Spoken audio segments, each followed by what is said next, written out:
네, 윤기찬 국민의힘 법률위 부위원장, 현근택 전 더불어민주당 선대위 대변인, 배종찬 인사이드K 연구소장, 배철호 리얼미터 수석 전문위원 자리에 함께하셨습니다. 어서 오십시오. 안녕하십니까. 네. 먼저 어제 열린 한미 정상회담 얘기부터 해볼게요. 제가 미리 주문을 드렸습니다. 새 정부 출범 처음 열린 한미 정상회담이 예전보다 20분가량 더해서 1시간 50분간 이어졌는데요. 네 분 패널은 이번 정상회담이 남긴 것은 무엇이라고 보는지 배철호 의원 먼저 진단을 해주실까요? 리스타트, 다시 출발이라고 썼는데요. 네. 이게 역대 한미 정상이 이렇게 이런 시간에 만난 것도 역대급이고, 네. 또 지금까지는 미국에서 방미를 통해서 만났는데 우리 국내에서 만났지 않습니까? 그렇고 4년 전만 해도 지금 1차 싱가포르 북미 정상하면서 남북 간의 무드가 좋았고, 네. 도보다리 이어지면서 좋았었는데, 사실 지금 최근 2, 3년간 굉장히 경색되었죠.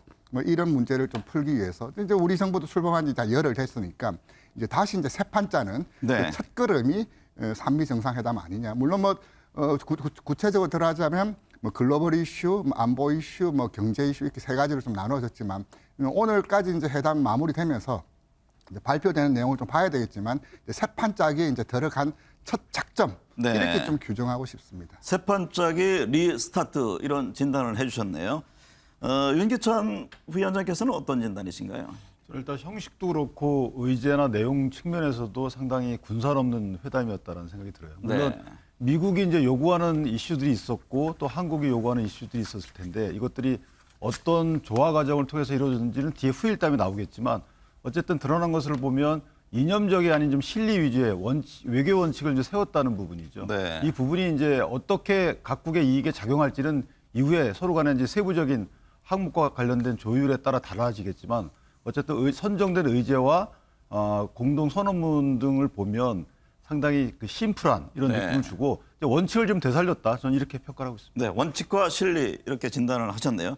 현근택 전 대변인은 어떻게 보셨어요? 저는 정상 외교 무대에 대비한 거다 이렇게 보고 있습니다. 왜냐하면 이제 윤석열 대통령이 아시겠지만 이제 정치 신이지 않습니까? 네. 그리고 정치 경험도 없는데 외교 경험은 더더욱 없죠. 그런데 그전 같으면 아마 우리나라 대통령이 미국 가서 만나고 이랬을 텐데 미국 대통령이 찾아와서 만난 거거든요. 네. 그러니까 외교 무대에 대비한 것처럼 굉장히 어찌 보면 빅 이벤트를 됐다고 볼 수 있는 거라서 앞으로 이제 외교 문제를 풀어가거나 아마 국제 무대에 대비하는데 상당히 도움을 많이 받을 거다. 왜냐하면 처음 만난 사람이 미국 대통령이기 때문에 앞으로 누굴 만나든지 간에 이제 네. 부담감이 좀 덜 할 걸로 봐서 정상 외교 무대에 어쨌든 대비하는 무대가 아니었나 이렇게 보고 있습니다. 네, 정상회교 대비의 의미를 주셨습니다.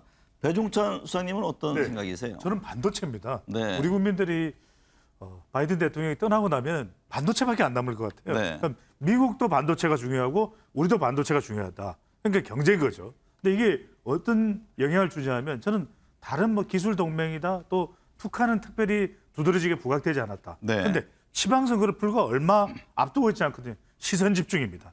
지금 빅데이터 상으로도 바이든이거든요. 그렇다면 지방선거에 영향이 없겠냐? 지방선거의 최대 변수가 될 수도 있다. 네. 그러니까 정상회담도 정상회담이지만 지방선거에 미치는 영향이 상당히 크다고 볼 수가 있는 것이죠. 네, 반도체와 함께 지방상의 영향까지 말씀을 해줬습니다.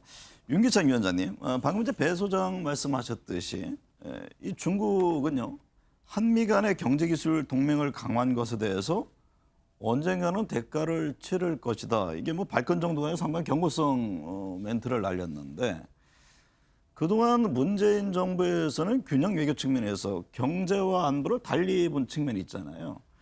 그렇다면 윤석열 정부에서의 외교 전략의 어떤 새로운 변화의 시작으로 봐야 합니까? 그 이전에는 이제 문재인 정부뿐만 아니고 역대 정부가 늘 경제와 안보를 분리해서 해왔죠. 네. 그러니까 중국과의 경제 규모가 커진 배경이기도 하죠. 긍정적인 측면으로 작용했다고 봅니다. 근데 지금 이제 미국 측 또는 서방 국가 측에서 경제와 안보를 묶는 이런 형태의 외교를 행사하고 있기 때문에 네. 여기에 들어가느냐 안 들어가느냐 이런 선택의 문제입니다. 네. 그러니까 중국이 저렇게 싫어한다고 해서 안 들어갈 수 없는 문제가 아까 반도체 말씀 주셨지만 반도체의 경우에는 사실 설계, 제조, 장비, 재료, 조립 이런 분야가 있어요. 그중에 설계, 장비 분야에서는 미국이 탁월한 앞서가는 입장이고 이것 없이는 사실은 제조가 불가능한 상황입니다. 이런 상황에서 미국의 어떤 제안을 우리가 뿌리칠 수 있느냐 이것은 현실적으로 불가능합니다. 네. 거기다가 중국의 경우에는 사실 반도체 굴기를 통해서 본인들이 자체 수급을 하겠다는 거예요. 이런 상황이기 때문에 우리가 제조적인 측면에서 중국과 대만과 경쟁하고 있거든요. 네. 따라서 설계 강점이 있는 미국과의 우리는 동맹을 통해서 반도체 제조에서 어떤 기술적인 압도적인 차이 네. 이런 걸 통해서 중국 시장을 열어야 되는 것이지 중국이 저렇게 싫어한다고 해서 거기에 뭐 어떻게 우리가 미국을 떠나서 중국과의 교육을 통해서 반도체를 앞서 나간다 이런 그 생태계는 불가능합니다. 근데 현실적인 문제인데요. 지금 대중국 수출이 한 25.2%, 미국이 보니까 14.8%고, 근데 반도체에 대한 중국의 수출은 거의 40%란 말이죠. 근데 홍콩 본토를 합치면 거의 60%에 달한다는 점인데, 과연 이 문제에 대해서 중국이 가만히 있겠느냐, 이런 측면이 지금 부닥치는 건 아닐까요? 그러니까 중국도 정치적인 상황에 대한 대응도 있겠지만 사실 실리적인 측면도 없지 않아 있습니다. 네. 중국이 지금 반도체 굴기를 통해서 20몇 조 원 등을 투자를 계속 해오고 있어요. 펀드 조성을 통해서. 근데 그게 시간이 좀 걸립니다. 따라서 그 지금 당장 한국과의 어떤 수출을 한국에 대한 수출을 제한한다. 이거는 이제 불가능한 것이고요. 네. 또는 반도체라는 것은 보통 주문에서 생산 납품까지 6주 정도 걸려요. 이게 상당히 오래 걸리는 거라서 수많은 변수가 있을 수 있습니다. 네. 그래서 중국 입장에서도 반도체가 안정적인 공급을 해야지만 이게 약간 1,400개 정도의 산업과 전후방 효과를 갖고 있거든요. 네. 이게 저렇게 단순하게 정치적으로 접근할 수 있는 부분이 아니에요. 네. 그래서 저는 이것은 물론 이제 외교적으로 풀 문제이기도 합니다. 그래서 윤석열 정부의 외교력이 어느 정도 그 역할을 할 수 있는지를 평가하는 시험대가 될 수 있는데 네. 어쨌든 지금 기본은 이게 맞다. 지금 공동성명에서 네네. 나온 이런 바탕에서 출발하는 것은 맞다. 저는 이렇게 생각합니다. 네. 현근태 대변인, 북핵의 위기 구제, 연합훈련 확대 이거 맞대응한 움직임도 있잖아요. 그러니까 북한이 아직 공식 반응을 내놓지 않고 있습니다만 뭐 당연히 반발할 것으로 예상이 되는데 이렇게 될 경우 다시 또 어떤 긴장감이 흐르는 것 아니냐 이런 또 얘기들도 나오잖아요. 그렇죠. 아마 이번 방문 기간에도 뭐 미국이나 저희 뭐 국정원에서도 핵실험 준비돼 있다. ICM 발사할지도 모른다 이런 얘기 있었는데 지금까지 뭐 미국 대통령 방문 기간 중에 그런 적은 없었거든요. 네. 우리가 뭐 알려져 있지 않지만 미국 대통령이 방문하게 되면 뭐 한반도 근방에 뭐 전략무기를 배치하고 그다음에 뭐 핵 잠수함이라든지 아니면 뭐 항공모함도 배치하기 때문에 실제로 뭐 방문 기간 중에는 안 하겠지만 아마 연합훈련을 강화하고 전략무기를 배치한다 그러면 북한에서 대응할 수 있는 거는 두 개밖에 없거든요. 네. ICM을 발사하든지 아니면 핵실험을 재개한다든지. 그러니까 이 부분은 제가 보기에 무조건 하기보단 북한과 어느 정도 좀 북한의 반응을 보면서 해야 되는 것이지 무조건 뭐 전략무기를 배치하고 군사력 훈련 강화하겠다. 그 방향은 저는 꼭 좋은 것 같지는 않습니다. 네. 그리고 실제로 보면 약간 그러니까 전작권 횟수도 약간 늦어지고 어찌 보면 미국 의존 쪽으로 좀 넘어가는 거거든요. 그러니까 약간 저희 민주당에서는 계속 자주 국방을 강화한 쪽에 있었기 때문에 지금 국방 예산을 줄인다든지 아니면 뭐 핵 잠수함 문제라든지 아니면 경항모라든지 이런 문제들이 걸려 있어서 네. 조금 더 신경을 써야 될 걸로 보고 있습니다. 배 수장님, 네. 윤 대통령의 부인 김건희 여사 어제 만찬에는 직접 참석하지 않았지만은 만찬에 앞서서 조 바이든 미국 대통령 만났잖아요. 네. 김 여사가 외교 무대에 어떻게 대비할 것인지도 관심이었는데 전체적으로 어떻게 보셨어요? 어제 바이든 대통령과의 만남은 대체적으로 긍정적이고 또 합리적인 평가가 나오고 있습니다. 그 점은 뭐냐면은 뭐 지나칠 정도로 노출이 되지는 않았다. 네. 그래서 실제 국립중앙박물관에서 만찬 들어가기 전에 김건희 여사와 바이든 대통령이 만났고 이제 문화재를 둘러볼 때, 시설을 둘러볼 때, 전시된 시설들을 둘러볼 때 김건희 여사가 이제 동행을 했는데 세 가지입니다. 첫 번째로 이제 조용한 내조가 강조되어 있기 때문에 네. 그런 이유가 있는 것이고 질 바이든 여사가 또 방안을 했다면 또 다른 이야기가 되겠죠. 그다음에 형식은 살렸다. 그래도 여사, 이 대통령의 배우자가 모습을 전혀 드러내지 않는 것은 또 적절치 네. 않은 것 아니냐. 그래서 모습을 보면은 지금 모양새를 보면 점차로 김건희 여사의 이 행보와 노출이 확대될 것으로 보입니다. 네, 배 의원님, 윤 대통령과 바이든 미국 대통령 한미 정상회담이 지방선거 이제 10일 남았는데 열흘 남았는데 앞으로 어떤 영향을 줄까요? 아까 우리 뭐 모두의 그 배종찬 소장이 이제 바이든 방문의 의미, 영향을 이제 지방선거 영향을 했는데 네. 보통 우리가 이제 그 정당 지도나 특히 이제 국정 평가에 영향을 미치는 요인을 보면은 그게 뭐 정치적 이슈, 사회적 이슈, 외교 안보 이슈인데 정치적 이슈는 굉장히 큰 민감함에도 불구하고 큰 변동이 없는 경우가 있어요. 왜냐하면 작용과 반작용이 서로 이제 물리면서 상쇄되기 때문이죠.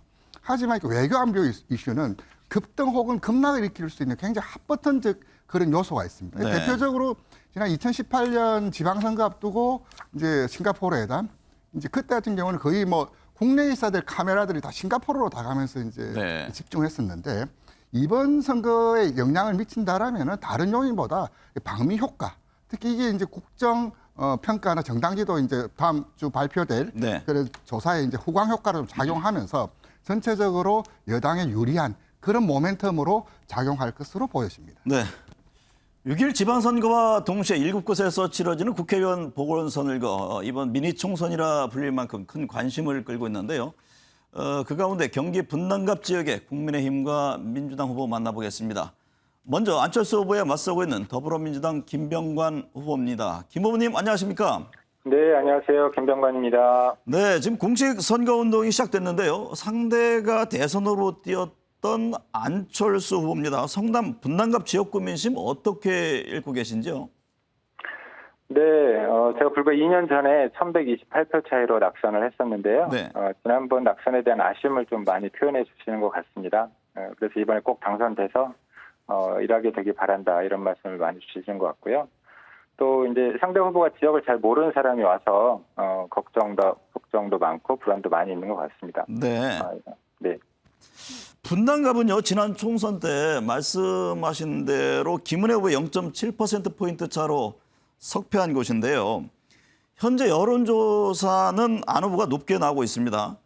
현재 지역민들이 가장 원하는 것은 어떤 점이라고 보세요? 네, 뭐 잘 아시다시피 분당 지역은 일기 신도시로 입주된 지 지금 30년이 지났습니다. 그러다 보니까 이제 주거나 교통, 인프라 이런 부분에 대해서 변화가 좀 필요한 시점이고요. 이제 그렇기 때문에 신도시 특별법 이런 부분들에 대해서 요구도 높고, 뭐 3호선, 8호선, 뭐 광역철도 이런 신설에 대한 요구도 높은데요. 제가 이번에 SRT 성남역을 신설하겠다고 공약을 했습니다. 네. 사실 이 부분 말고는 상대 후보나 뭐 다른 지방선거 후보들 공약도 대동소이한 것 같습니다. 네. 문제는 누가 책임지고 집행할지, 해나갈 수 있을지 뭐 이런 부분에 대한 문제인 것 같고요. 아시다시피 안철수 후보는 뭐 지역구도 옮기고 탈당과 창당을 반복하는 정치 행보를 보여왔기 때문에 분당 판교를 이렇게 환승역처럼 쓰려고 하는 이런 사람에게 일을 맡길 수 없다는 게 뭐 그런 민심이 있다 이런 말씀도 좀 드리고 싶습니다. 네. 분당갑은요, 지난 대선 때 대장동 이슈가 뜨거웠던 것이고 지금 여전히 진행 중인데요. IT 기업이 밀접한 판교 단지가 있는 곳이기도 합니다. 김 후보가 구상하는 지역 발전 전략은 어떤 건지요?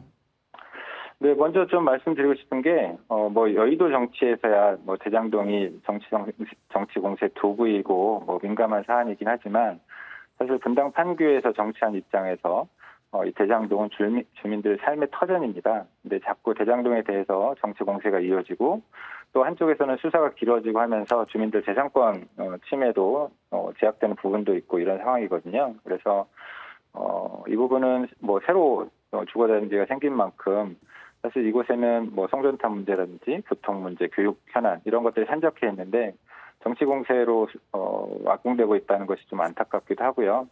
실질적으로 제가 분당에서 17년차 거주 중이긴 한데 우리 지역민들의 민심들 또 요구사항들 그리고 제가 지난 6년 동안 지역에서 정치인으로서 생활하면서 함께 만들어왔던 공약들 또 잘 지킬 수 있도록 하는 게 무엇보다 중요하다고 저는 판단하고 있습니다. 네, 이번 지방선거와 보궐선거, 지난 대선 때 윤석열, 이재명 후보 간 경쟁에 이은 대선 시즌2 연장전이라는 얘기들을 하는데요. 동의하는지요? 뭐 저는 동의할 수 없습니다. 이재명 후보도 그렇고 안철수 후보도 그렇고 저는 네. 이제 지난 대선에서의 어떤 일정 부분의 책임 이런 게 있다고 생각하고요. 특히나 안철수 후보는 단일화를 통해서 민의를 좀 왜곡한 저는 나쁜 선례를 남긴 사람이다. 그렇기 때문에 이번 선거에서 두 분 다 뭐 이기고 지든지 간에 지난 대선은 책임에서 다룰 수 없다 이런 생각이고요. 그리고 특히나 분당 갑에 출마해서도 자꾸 이재명 후보하고 정치 공세를 멈추지 않고 네. 대장동 문제에 있어서도 이재명 후보를 거론하는 것이 저는 안철수 후보가 우리 지역을 대표하겠다고 나선 사람으로서 올바른 행태인지 좀 저는 부끄러운 행태라고 생각하고 있습니다. 네. 경쟁 상대인 안철수 후보와 공통점이 많습니다. 학교 선후배의 IT 분야를 개척하기도 했는데요. 안 후보에 대해서는 어떤 평가입니까? 뭐 저도 과거에 그러니까 정치인 이전의 안철수 후보는 저도 존경을 했고 존경할 만하다고 생각합니다. 하지만 네. 정치인이 된 안철수 후보는 저는 후한 평가를 내리기 어렵다고 봅니다. 철새 정치인이고 구태 정치를 반복하고 있는데요. 뭐 과거에 전두환 정권 시절에 정의사회 구현 이런 말을 많이 써서 정의사회라는 말이 오명을 쓰고 뭐 정치용어로 거의 쓰이지 않다고 요즘에서야 이제 다시 쓰이고 있는 이런 사례하고 비슷하게 안철수가 10년 넘게 새 정치를 외쳤습니다. 지금 시점에서는 그 새 정치라는 말을 한국 정치에서 그 누구도 쓸 수 없을 만큼 오염되어 있는데요. 저는 그런 의미에서 안철수 후보가 이제 10년 동안 답을 못 찾았다면 이제 뭐 그분은 정치에서 실력이 없다, 능력이 없기 때문에 이제 정치에서 은퇴하는 게 맞다라고 생각하고 그게 한국 정치 발전하는데 저는 크게 기여하는 거라고 생각을 하고 있습니다. 네. 이재명 후보는 인천 계양을 보궐선거에 출마했는데요. 경기지사 김동연, 성남시장 배국환 후보와 함께 뛰는 모습들이 지금 잇따라 보여지고 있는데 이재명, 김동연 후보 등이 함께하면서 어떤 표심의 새로운 변화를 느끼고 있습니까? 네, 어제도 사실 이제 저희 성남에 오셔서 같이 공동 요새도 하고 그랬는데요. 저는 이제 그렇게 생각합니다. 저는 IT 업체를 운영을 하면서 경영자였고 실물 경제 전문가로서 또 김동연 후보, 배국환 후보 모두 경제부총리 또 기재부 차관을 지내면서 저희가 이제 경제 트리오라고 이름을 붙이고 있는데요. 반면에 상대 후보는 뭐 철새 정치인 안철수 또 최근에 취업 청탁 의혹을 받은 김은혜 후보 또래 딸 갭투자 지역의 개발 공약을 제시해서 또 언론에서 비판을 받았던 신상진 후보 이런 국민의 후보 조합을 저희가 뭐 이름을 붙여서 한심의 트리오라고 불렀는데요. 이런 경제 트리오하고 한심의 트리오하고 어떤 조합이 더 경기도 또 성남 분당 판교에 도움이 될지 저는 우리 국민들께서 시민들께서 냉정한 판단을 내리실 거라고 보고 있고요. 그런 의미에서 저는 이번에 꼭 승리할 수 있을 거라고 자신하고 있습니다. 네, 선거운동 바쁘실 텐데 오늘 시간 함께해 주셔서 감사합니다. 네, 예, 고맙습니다. 네. 네, 잠시 뒤에 지금 선거운동 중인 안철수 후보도 연결해서 얘기를 들어보도록 하겠습니다. 지방선거, 보궐선거 얘기 이어가 봅니다. 배종찬 의원님, 네. 공식 선거운동이 본격 시작이 됐잖아요. 지금 네. 전체적인 판세 흐름은 어떻게 보고 있어요? 대체적으로 지금 더불어민주당의 이 판세로 보면 좀 어려운 환경이라고 봐야 되겠죠. 네. 특히 이제 우리가 선거를 분석할 때는 3P로 분석을 합니다. 첫 번째로는 이 대통령과 관련된 현직 대통령의 평가인데 이게 이제 선거 구도로 나타나거든요. 그러니까 네. 국정 안정이냐, 정권 견제냐. 그랬을 때 임기가 얼마 지나지 않았기 때문에 국정 안정 쪽에 힘이 실리고 있는 거.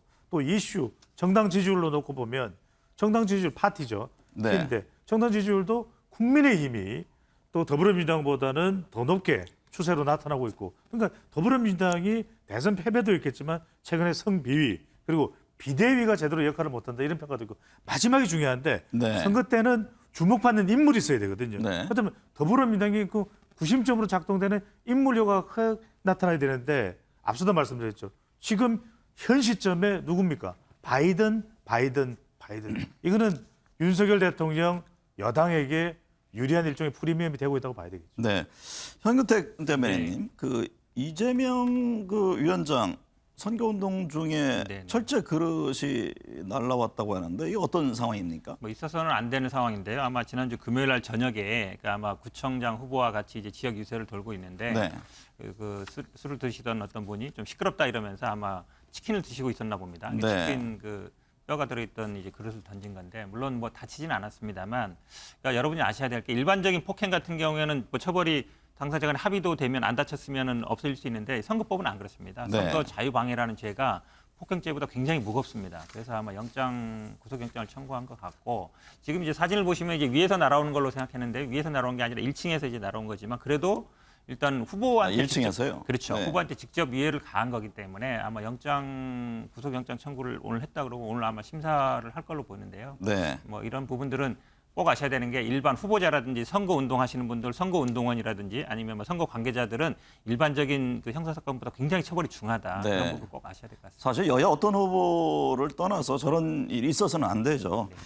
윤기찬 부위원장님, 김은혜 국민의힘 경기지사 후보가 5.18 때문에 특보를 해촉했다고 하는데 이게 어떤 내용입니까? 신광조 씨라고 이제 광주시에서 국장급 공무원과 이제 산하 그 소구청에서 청장을 했던 분인데 네. 이 사람이 이 전일 빌딩의 탄원 있잖아요. 그 탄원에 대해서 이미 판결이나 기타 국방부 조사를 통해서 이게 헬기 기총 사격이다. 네. 그것에 의해서 생긴 탄원이다. 이렇게 이제 사실상 결론이 났음에도 불구하고 마치 시민군이 발사한 것처럼 그렇게 글을 하나 게시를 했어요. 상당히 부적절한 글이고 네. 그래서 알자마자 해촉을 했기 때문에 아마 사과의 의미가 담긴 해촉이다. 저는 이렇게 평가를 하고 있습니다. 네. 현 대변인 보기에 김동연 후보 측에서는 이와 관련해서 어떤 입장을 취하고 있나요? 네, 지금 해촉한 거는 당연한 건데요. 지금 네. 뭐 5.18 뭐 민주노조 찾아가고 인물리한 행정국도 지금 제청하고 이랬지만 실제로 이제 분명히 이게 명시하게 사과가 있어야 되는 거거든요. 근데 사과를 하지 않았어요. 네. 그 부분에 대해서 지적하는 것이고, 그러니까 김진태 지금 도지사 후보 같은 경우도 마찬가지입니다. 그러니까 사실 처음에 이제 컷오프했을 때도 그런 막말이라든지 그걸로 됐는데 다시 또 살아났거든요. 그래서 이런 부분들이 좀 실제 언행이 좀 일치하지 않는 거 아니냐. 실제로 좀 진정성 있는 모습을 보여달라 이렇게 얘기하고 있습니다. 네.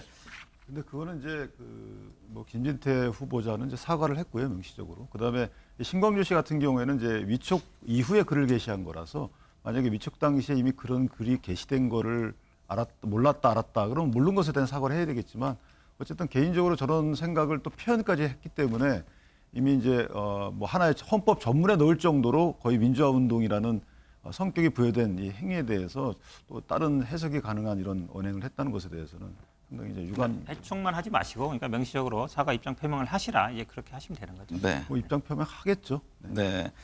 김은혜 후보가 법카 얘기를 꺼내 들었습니다. 네. 배종찬 수사님. 예. 대결 구도를 이재명 대 김은혜 이렇게 가려는 그런 의도일까요? 그렇죠. 반 이재명 전선을 형성하는 거죠. 네. 본인이 최근에 KT 채용 의혹 논란도 있죠.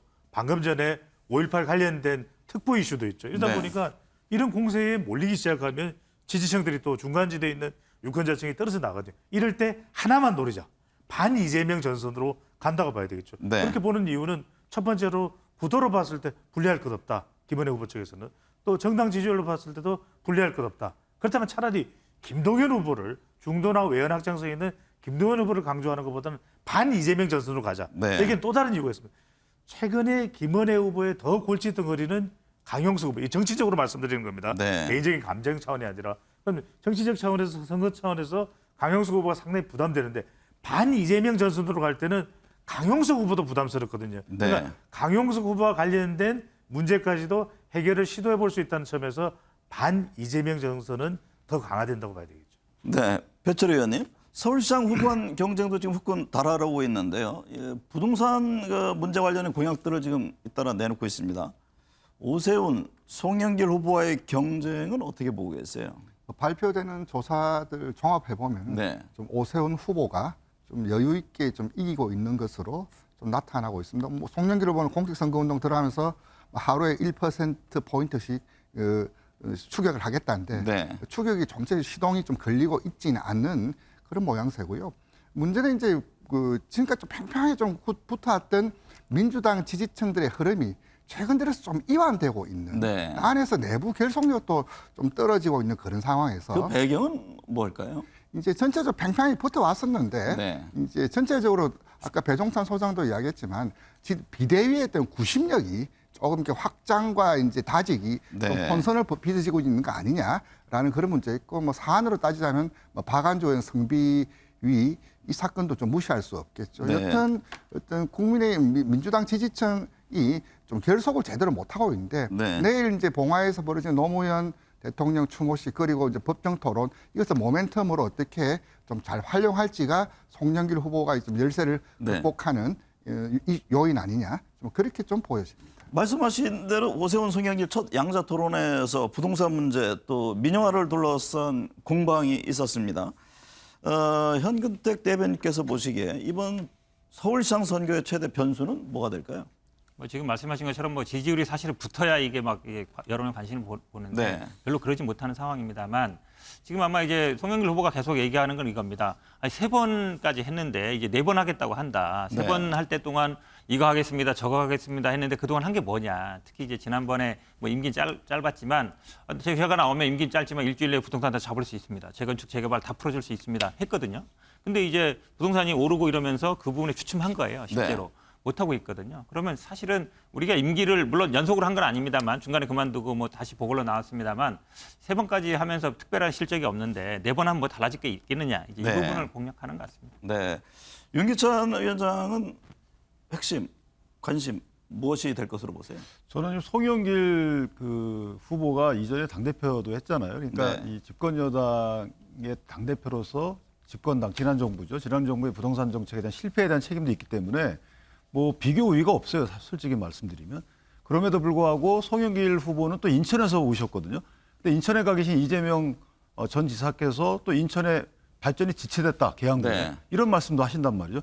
또 의문의 일패예요. 그러니까 본인이 지역구에서 오랫동안 해왔던 이곳에 대해서 자당의 후보가 여기 지체 발전이 안 됐다라고 부정적 평가를 하고 있는 마당에 서로 와가지고 오세훈 시장을 공격할 거리가 없죠. 네. 그러니까 저는 이재명 후보에 대한 그 민주당의 시각, 그러니까 이 대처가 오히려 더 선거 전략 차원에서 좀 유리하다. 지금 선거대책위원장직을 계속 유지하게 하는 것이 맞는지 이 부분도 한번 고민해 봐야 돼요. 네. 이재명 후보께서 여러 가지 언행을 하시는데 이것이 참 안 맞아요. 네. 뭐 거듭 말씀드리지만 지금은 큰 피해를 당하셨지만 어쨌든 벤치에 올라가서 하는데 옆 사람 비키게 한다든가 아이를 미치는 이런 의혹적인 행위를 한다든가 그다음에 가는 차 두드려서 뭐 여러 가지 말씀을 한다든가 이런 평상시 안 하셨던 여러 가지 언행을 하시거든요. 이런 측면이 선거에 어떤 영향을 끼칠지는 자명한데 네. 계속 선대위원장직을 유지하는 것이 맞는지 기본적인 고민을 할 필요가 있지 않겠느냐 생각합니다. 보궐선거에 뜨거운 관심 지역이 된 성남 분당갑 국민의힘 안철수 후보와 얘기 나눠봅니다. 안 후보님 안녕하십니까? 네, 안녕하셨습니까? 네, 지금 선거운동 한창인데요. 대통령직 인수위원장을 마치자마자 성남 분당갑 보궐선거에 출마하게 됐는데요. 원래 이제 서울 틈이 없네요, 노원이 제가. 정치적 근거지였는데 이번에 네. 분당갑에 출마하게 된 배경이 우선 궁금합니다. 우선 큰 관점에서 설명을 드리자면 네. 사실 새 정부가 성공을 해야지 대한민국이 성공하고 국민이 성공하는 것 아니겠습니까? 네. 그런데 저는 인수위원장으로서 이 정부의 큰 밑그림을 그린 사람으로서 이제 이것이 성공하는데 어떤 제가 중요한 역할을 해야 된다고 생각했습니다. 네. 그리고 그 중에서도 경기도 선거가 가장 중요하니까 이제 저기에 뛰어들어야 되겠다는 결심을 한 것이고요. 네네. 또 이제 지역적으로 보더라도 이곳은 저하고 직접적으로 연고가 있는 곳입니다. 네. 그러니까 제가 안랩을 세운 다음에 그 정말 허허벌판인 분당에서 IT 단지를 만든다고 했을 때 이곳에 거의 최초로 여기에 와가지고 정착을 했었던, 그래서 지금의 판교밸리를 만든 일종의 뭐 초창기 파이어니어라고 저는 말씀드릴 수가 있겠습니다. 네네. 일기 신도시 특별법 제정과 함께 판교를 4차 산업혁명의 특별과학구 또 분당을 세계적인 경제도시로 만들겠다. 여러 이제 포부를 밝혔습니다. 지역구를 네. 위해서 가장 역점을 둘 건 어떤 점인지요? 그러니까 지금 여기 사람들 이렇게 만나다 보면 가장 중요한 것이 30년이 지난 건축에 대한 재개발이라든지 네. 또는 그 교통 문제 말씀하시는데요. 한 단계 더 이 지역이 세계적인 실리콘밸리 급의 과학 중심으로 거듭나기 위해서는 인재 양성 기구가 필요하다고 봅니다. 네. 실리콘밸리 같으면 스탠포드 대학이라든지 버클리 같은 좋은 곳에서 많은 인재들을 양성하고 있는데 이쪽은 그런 인재 양성 기구가 좀 모자랍니다. 그럼 지속 가능하지가 않을 수 있거든요. 네. 그래서 저는 파리의 에콜 42와 같은 그런 형태의 여러 가지 혁신적인 그런 그 교육기관을 만들 필요가 있고 저는 그걸 하고 싶습니다. 네. 이번 지방선거와 보궐선거, 지난 대선 때 윤석열, 이재명 후보 간 경쟁에 이은 대선 시즌2 연장전이라는 얘기를 하는데요. 동의하십니까? 저는 꼭은 동의하지 않습니다. 오히려 이제는 대선은 끝났고, 네. 이제부터는 어떻게 하면 민생 문제를 해결하고, 이제 새 정부가, 자기가 그 약속한 대로 그 약속을 이행을 하는 것인가, 그것이 제일 중요한 것 아니겠습니까? 네. 지금까지 뭐 옛날 대선에서 0.몇 퍼센트 차이니까 계속 미련을 가지고 이런 것은 대한민국 발전을 위해서 옳지 않다고 생각합니다. 네. 경기지사 후보로 뛰고 있는 김은혜 후보와 함께 표심을 호소하고 있는데요. 안 후보의 출마로 인해서 경기와 인천, 성남 등 이 수도권 표심에 어떤 새로운 변화의 바람이 불고 있다고 보는지요? 조금씩 사실 느끼고 있습니다. 네. 우리 분당갑을 이제 중심으로 해서 성남시 전체 그리고 또 주위에 있는 용인이라든지 굉장히 큰 100만 이상의 도시들 그리고 경기도에까지 전체적으로 좋은 이런 영향들이 미치고 있습니다. 또한 그 시장 후보들이 여러 곳에서 유세 요청을 하는데 아무래도 저는 지역구 의원이라 지역구에 집중하면서 네. 아주 그 틈을 쪼개서 잠을 줄여서라도 거기 가서 지원 유세를 해드릴까 합니다. 네. 경쟁 상대인 김병관 민주당 후보에 대한 평가가 궁금합니다. 대학 후배이자 지금 IT 업계 후배이기도 한데 어떻습니까? 개인적인 인연은 사실은 전혀 없습니다. 네. 근데 뭐 예를 들면 이제 정치적인 경력만 따지고 보면은 사실 저는 지난 10년간 4번의 당대표를 거쳤습니다. 네. 그리고 모든 전국 선거를 다 지휘한 지금 현역 정치인 중에서 유일한 사람입니다. 네. 그리고 38석에 해당하는 3기 이래 최대의 교섭단체를 만든 실적이 있습니다. 네. 그러니까 사실은 저 초선 의원하고 제가 어떻게 그게 비교가 되겠습니까? 네. 그리고 제가 이번에 당선이 된다면 이제는 야당이 아니라 여당의 3선 중진 의원이 됩니다. 네. 그래서 지금까지 10년간 정말 제가 이번이 처음 양자구도 대결입니다. 네.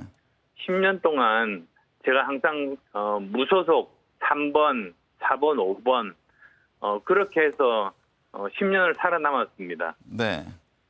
그래서 그것에 대해서는 우리나라 어떤 정치인도 가지지 못한 경험이어서 그것이 제 내공을 쌓는데 굉장히 큰 보탬이 된다. 그렇게 생각합니다. 김은혜 후보와 강용석 후보의 단일화가 필요하다 이런 입장을 밝힌 바 있는데요. 여전히 두 후보 간 단일화가 중요하다고 보는지요? 우선 원론적으로 말씀드리면 저도 뭐 예전에 경험은 있습니다만 결국은 후보자의 결단입니다. 네. 주위 사람들은 이렇게 저렇게 또 말할 수도 있는 것이죠. 그런데 사실은 이게 모든 것이 사람 마음이라는 게 정치공학처럼 그냥 단순히 덧셈이 되고 뺄셈이 되고 이게 아니지 않습니까? 그래서 후보자가 현장에서 피부로 체감하면서 나름대로 결심을 하고 방향을 잡는 것, 그것이 중요하다. 저는 그렇게 보고 있고요. 네. 저 개인적으로는 양대 정당의 대결, 그러니까 이 여권 후보들은 하나로 돼서 나오는 것이 훨씬 더 유리한 그런 구도가 아니겠는가 하는 생각을 하고 있습니다만 결단은 후보자의 몫입니다. 안 후보에 대해서는요. 선거 이후 정치적 행보에 대한 관심이 더 커 보입니다. 가정입니다. 이번 보궐선거에 당선이 된다면 당대표에 출마하실 건가요? 저는 지금 당장 제가 당선이 급합니다. 네.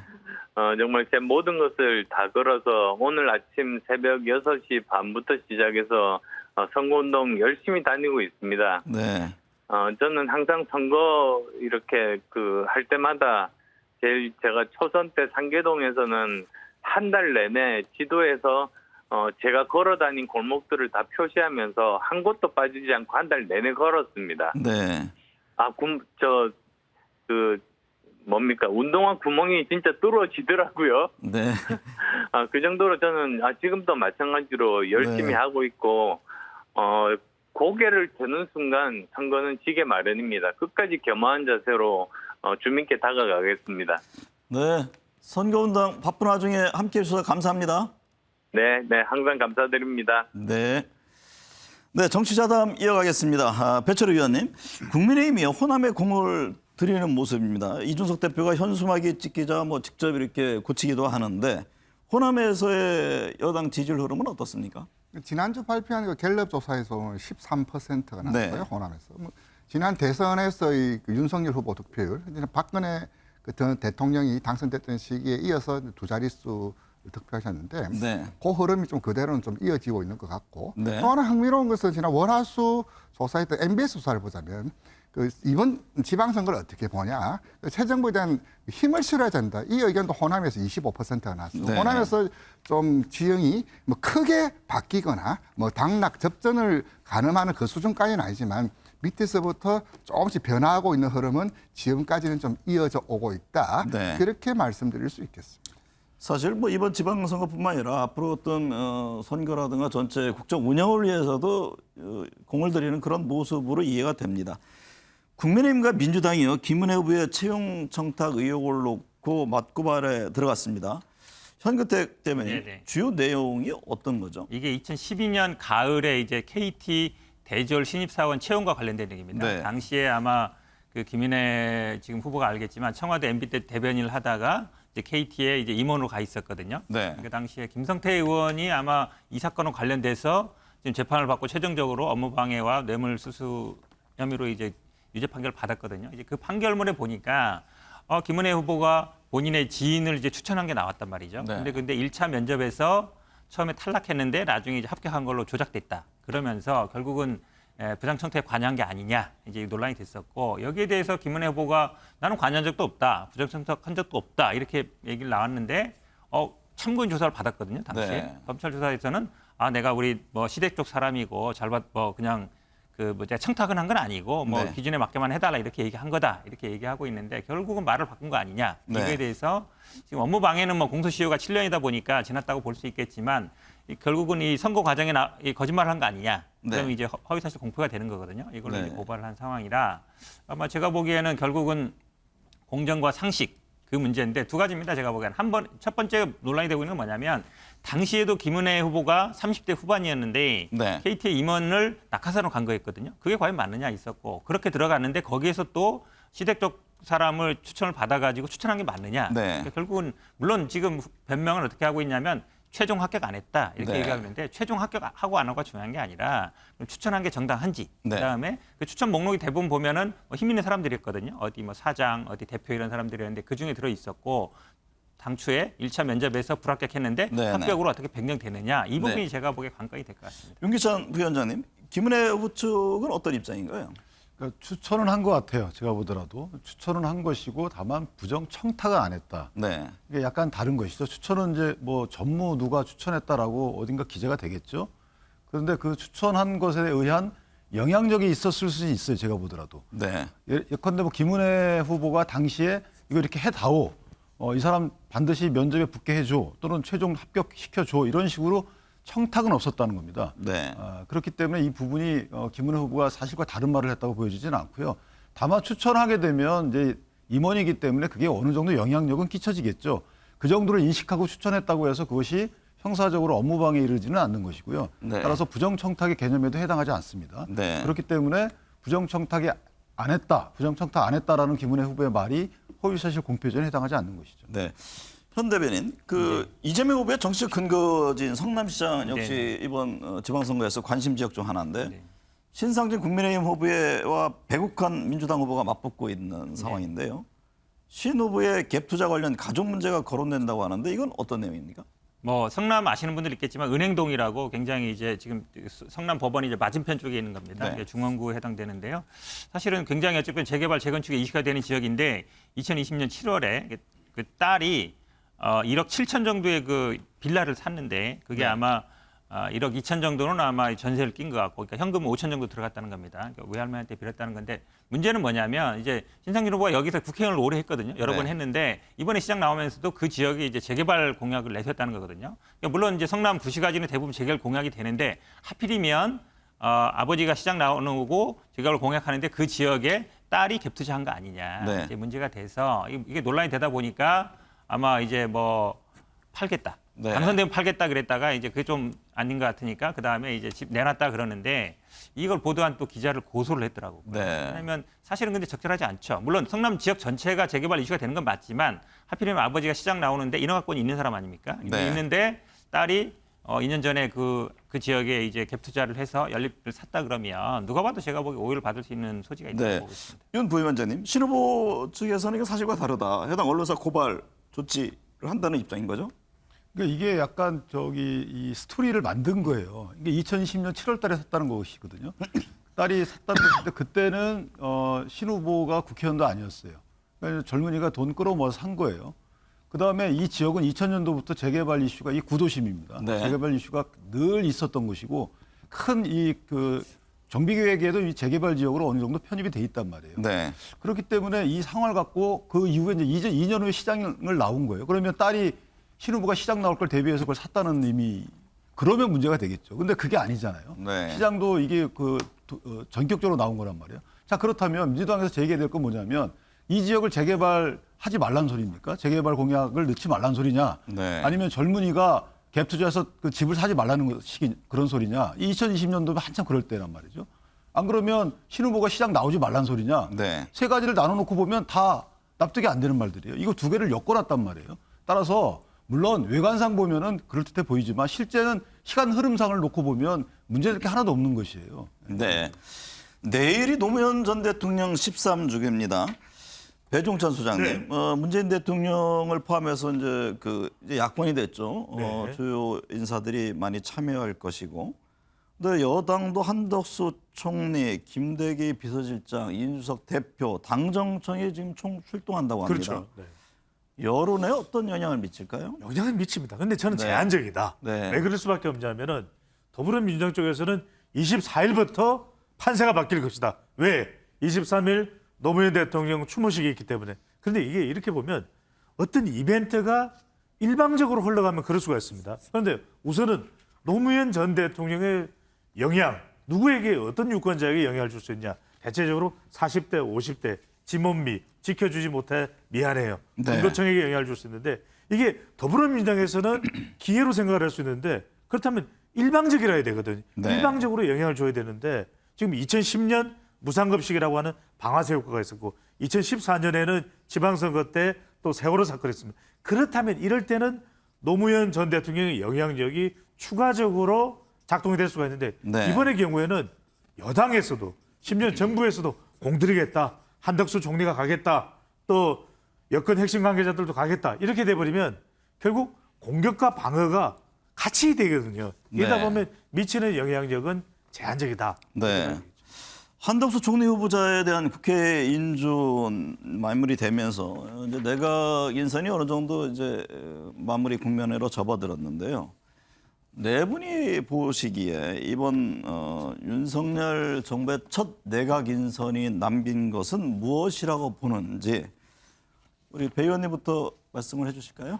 아쉽다라고 이렇게 짧게 네. 코멘트를 하는데 어저께 이제 한미 정상회담 끝나고 양국 정상이 이제 기자회견장에서도 외신에서 이 문제를 지적했어요. 이 네. 국내 인상 문제를 그만큼 이제 이 문제에 대해 외국에서 외신에서 좀 뜨겁게 봤는데 여성 입각 등등 말씀하시는 그렇죠. 건가요? 이를테면 이제 내각과 이제 청와대 이제 비서진은 이렇게 이른바 서금남으로 네. 불려지는 인사를 했지만 문제 이제 후속 인사들이 좀 있어요. 이를테면 각종 뭐 위원회라든지 직속 기관이 있는데 여기서도 만약 이 흐름이 지속된다라면 인사 문제에 좀 문제 있는 거 아니냐 그런 프레임으로 발전할 그런 위험성, 개연성도 농후하다. 하여튼 저는 개인적으로 많이 좀 아쉽다. 예. 다양성이 좀 부족하지 않느냐 거기에 좀 의견을 보태고 싶습니다. 많이 아쉽다 이런 입장이시군요. 윤기창 위원장님은요? 저는 이전 정부가 국정 철학 공유자를 위주로 한 내각 구성이었다면 스스로 이렇게 밝히기도 했어요. 감사원장을 향해서 국정 철학을 공유하지 않을 거면 나가라 이런 네. 식의 말도 했기 때문에 국정 능력 중시한 내각 인선이다. 왜냐하면 특히나 내각은 집행 권한을 갖고 있습니다. 네. 따라서 다양한 계층의 이익을 대변할 수 있는 정책 수립 과정에서는 여러 의견을 들어야 되죠. 그런 것들은 아마 민간합동위원회 구성 시에 아마 반영이 될 것 같고 이런 수립된 정책을 집행하는 데 있어서는 능력이 위주가 돼야 되는 게 아닌가라는 그런 생각하에 한 것이죠. 당직이 아니잖아요. 네. 따라서 국정 철학 공유가 아닌 국정 운영 능력 중시한 내각 구성이다 이렇게 네. 평가하고 있습니다. 능력 중심의 내각이다 이런 진단이시군요. 현근택 대변인은요. 네. 하필이면 능력 있는 사람들이 뭐 특정 지역 아니면 특정 성 아니면 뭐 특정 대학만 나온 사람들일 수는 없는 거죠. 그러니까 아까 지금 좋은 지적하셨는데 사실은 정상회담 자리에서 외국 기자가 직접적으로 상대방 대통령한테 그 질문하기 쉽지 않거든요. 그만큼 어찌 보면 외국에서 봤을 때는 너무 남성 위주 아닌가? 여성 그렇지 않아도 한국의 정치, 경제, 사회, 문화에서 여성의 지위가 낮은데 내가 구성조차도 그런 걸 배려 안 하고 있네. 그러니까 네. 그거를 또 명분으로 그냥 실력만 유지했다 그러는데 저는 윤석열 대통령이 어제 답변도 좀 적절하지 않았다고 봅니다. 왜냐하면 그냥 그 중간까지 올라온 사람이니까 장관이 될 수 있는 차관이라든지 국장급에 올라온 사람이 별로 없다. 이 얘기를 한 거거든요. 그러면 오히려 더 배려를 해줘야 되는데 그거를 오히려 명분으로 삼는다는 게 말이 안 된다. 결국은 보면 나하고 평소에 친했던 사람, 잘 아는 사람들 네. 위주로 쓴 게 아닌가. 그래서 네. 지역이라든지 아니면 성별이라든지 학교라든지 이런 것들에 대해서 탕평 인사를 해야 된다. 꼭 네. 좀 세게 들었으면 좋겠습니다. 친한 사람 탕평 인사가 좀 아쉽다 이런 진단이시네요. 배종찬 소장님은요. 다 이해하려고 해도 금정의 실패입니다. 네. 인사는 세 가지입니다. 첫 번째 전문성. 전문성도 중요한데 전문성 뭐 하늘과 땅 차이 아닙니다. 종이 한 장 차이고요. 두 번째 도덕성. 이게 검증이 안 됐다는 거죠. 세 번째는 뭐냐? 조직력 리더십. 그러면 이제 부처로 임명이 돼서 발의가 돼야 되는 건데 그렇다면 아쉽다는 거죠. 우리 배철호 위원께서 말씀하셨듯 좀 더 글로벌 스탠다드의 인사 원칙이라고 윤석열 대통령이 표방을 했는데 그렇다면 더 객관적이고 더 균형감 있는 왜 이 사람은 안 돼요? 왜 저 사람이 되는 거죠? 하는 그런 볼멘 소리가 나오지 않도록 원칙을 제대로 세울 필요가 있어 보입니다. 네. 한덕수 총리 인준 문제가 마무리되면서요. 그 정우영 복지부 장관 후보자 거취가 관심인데 이거 뭐 길게 논할 사항은 아닌 것 같은데요. 현 대변인은 어떻게 하는 게 바람직하고 어떤 전망을 하는지요? 진작에 정리했어야 되죠. 네. 지금 뭐 국민의힘뿐만 아니라 뭐 대부분 뭐 여당에서도 다 정리해야 된다 보는데 네. 왜 이렇게 늦어지는지 잘 모르겠습니다. 네. 근데 저는 아마 시간 좀 끌 것 같습니다. 네. 여론의 눈치도 좀 보면서 선거 유불리 따지고 그다음에 교육부총리 임명 문제는 남지 아, 않습니다. 당장 조치를 취할 것 같지는 않다는 말씀이에요. 했었으면 아마 제가 보기에 뭐 총리 인준 전에 했든가 직후에 바로 했을 것 같은데 네. 그래도 어쨌든 마지막까지 좀 버리는 카드지만 이거를 최대한 효과적으로 쓰려고 하는 게 아닌가 그렇게 네. 보고 있습니다. 윤 부위원장 보시기에 대통령실에서 뭔가 좀 새로운 움직임이 있나요? 그러니까 아마 지금까지 임명을 안 하는 거 보면 안 해왔던 것을 보면 네. 어쨌든 이제 그 거치와 관련된 여러 가지 논쟁이 있었을 것으로 보이고요. 임명을 지금 하게 되면 혹시나 지방선거 이후에는 임명할 수가 있는데 네. 전반적인 흐름을 보게 되면 이제 그 뭐 자진 사퇴하는 수순을 가지 않을까. 왜냐하면 이제 복지행정과 보건행정을 분리해서 복지행정을 다른 곳에 붙인다 하더라도 보건행정을 이끌고 가기에는 너무 많은 상처를 입었어요. 네. 본인 입장에서 억울한 부분도 없잖아 있을 겁니다. 청문회 단계에서 뭔가 특별한 게 나오지 않았기 때문에. 그렇지만 이렇게 오랜 논쟁의 대상이 됨으로써 보건행정을 이끌고 가기에는 상당한 무리가 되지 않는가라는 의견이 많이 대두되는 것으로 알고 있습니다. 네. 국회 운영위 얘기 좀 해볼게요. 운영위가 청문회를 방불케 한 고민정 민주당 의원 또 한동훈 장관의 설전 잠깐 들어보겠습니다. 한 가지만 좀 부탁드리면 답변하실 때 조금 더 천천히 또박또박 말씀해 주시면 좋겠습니다. 이게 괜히 성의 없는 태도로 보여지는 게 좋지 않을 것 같아서요. 그것만 좀 당부드립니다. 죽은 권력에 대해서도 엄격하게 수사하겠다는 의지는 갖고 계시겠죠? 죽은 권력이요? 네. 저는 끝난 권력이니까요. 수사는 그게 당사자가 누군지 이름 가려도 똑같아야 한다고 생각합니다. 그러면 살아있는 권력에 대해서는 어떻게 하실 겁니까? 사건이라는 것이 어떤 범죄를 전제로 하는 것이죠. 범죄가 있으면 범죄를 한 주체가 강자든 약자든 관계없이 공정하게 해야 되는 게 민주주의의 기본이라고 생각합니다. 김건희 여사 수사하실 겁니까? 이미 수사가 되고 있고 지금 수사가 대단히 많이 진행되어 있죠. 그리고 네. 아까 말씀하신 것처럼 저는 직접 수사하는 사람은 아니니까요. 검찰이 공정하게 수사하고 공정하게 처분할 거라고 생각합니다. 어쨌든 마무리라도 하려면 해당 사람에 대해서 소환 조사가 이루어져야 되는 게 상식적인 거 아닙니까? 수사의 방식은 여러 가지가 있고요. 현근택 네. 전 대변인님, 고민정 의원이 지적하고자 하는 핵심은 무엇입니까? 그러니까 뭐 네 편 내 편 가리지 말고 공정하게 수사를 해라. 왜 수사를 할 때 사람에 따라 다르게 하느냐. 네. 저기서 사실은 예를 들어서 김건희 여사의 도이치모터 사건에 대해서 원칙대로 수사하겠다. 법과 원칙에 따라 하겠다라고 얘기했으면 돼요. 네. 근데 수사의 방법은 여러 가지가 있다. 한마디로 얘기하면 소환 조사는 안 하고 서면으로 조사해서 끝내겠다. 네. 이 결론은 나 있는데 조사 안 했다 그러면 비난을 받을 것 같으니까 형식은 취하겠다. 이렇게 딱 보이지 않습니까? 네. 여러 번 물어봐도 똑같이 얘기한 거예요. 그래서 아니, 평소에 법과 원칙을 강조하던 사람이 왜 갑자기 내가 수사하는 사람은 아니고 그다음에 뭐 수사 방법은 여러 가지다. 돌리는 거거든요. 네. 그러니까 우리 편과 상대편에 대해서 다른 잣대를 들이대고 있는 거 아니냐. 제가 보기에 아마 답변에서 딱 그게 나타난 것 같습니다. 네. 윤기찬 부위원장님, 한동훈 장관의 답변 태도에 대해서 여권 안에서도 얘기가 나온다고 하는데 맞습니까? 조금 더 겸손하게 하는 건데요. 조금 더 겸손하게 할 필요가 있죠. 예를 들어서 이 의원들의 질문 내용이 사실은 타당치 않은 질문 내용이 많긴 했어요. 그러나 네. 그것을 선회해서 그러니까 이런 취지로 질문하는구나라고 해석을 해서 조금 더 성의 있게 답변을 했으면 더 좋지 않았을까라는 생각이 들고 네. 다만 이제 민주당 의원분들도 한동훈 법무장관에 대해서 마치 검찰총장인 양 이렇게 질문한단 말이죠. 대부분 수사와 관련된 것이에요. 한동훈 법무장관도 수사지휘권은 거의 행사하지 않겠다라고 얘기를 했기 때문에 검찰 수사에 대해서 물어보는 것은 사실은 안 맞는 것이고요. 네. 이거 서로 간에 안 맞아요. 또 하나는 지난번 전 정권 수사 때 보면 국정농단 사건 때는 그렇게 수사를 파헤쳐놓고 살아있는 권력에 대한 수사를 할 때는 인사를 했잖아요. 이런 식의 했던 것들에 대한 먼저 반성적인 멘트를 하고 나서 네. 우리가 해보니까 이런 문제가 있더라. 그러니까 앞으로 이렇게 하지 말아달라고 당부를 하면 될 것이지 현재는 현 정부 출범한 지 얼마 안 됐는데 무슨 수사를 하고 안 하고 이런 얘기를 하겠습니까? 말이 안 되는 것이고 또 하나 서면 조사 방법도 성남 FC 사건의 경우는 이재명 지사 서면 조사했어요. 경찰에서.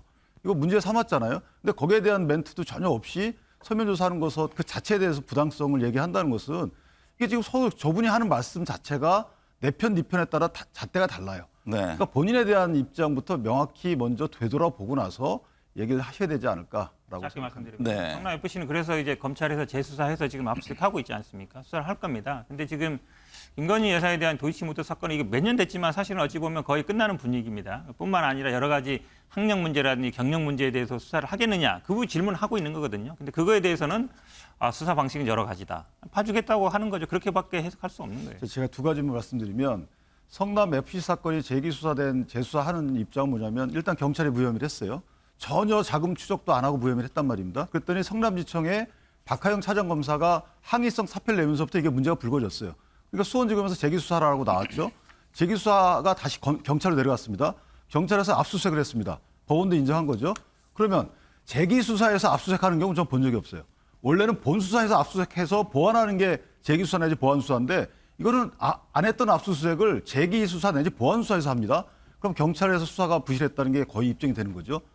이런 문제가 하는 것이고 김건희 네. 여사의 경우에는 이미 지난 정권 하에서 수사가 됐던 부분이에요. 그도 한참 되고 있었고 그 정권 하에서 구속 기소됐던 여러 가지 주가 조작 관련 사범들의 경우에는 공범에 단 한 줄 들어가 있지도 않아요. 이런 상황이기 때문에 아니 안 밝힌 거 못 밝힌 거냐 이런 문제가 아니고 관여가 안 돼 있으니까 못 밝혔겠죠. 이렇게도 네. 생각해 볼 필요가 있지 않겠느냐라고 네. 생각합니다. 여기까지 하시고 이제 여론 흐름으로 넘어가 보겠습니다. 배 소장님, 네.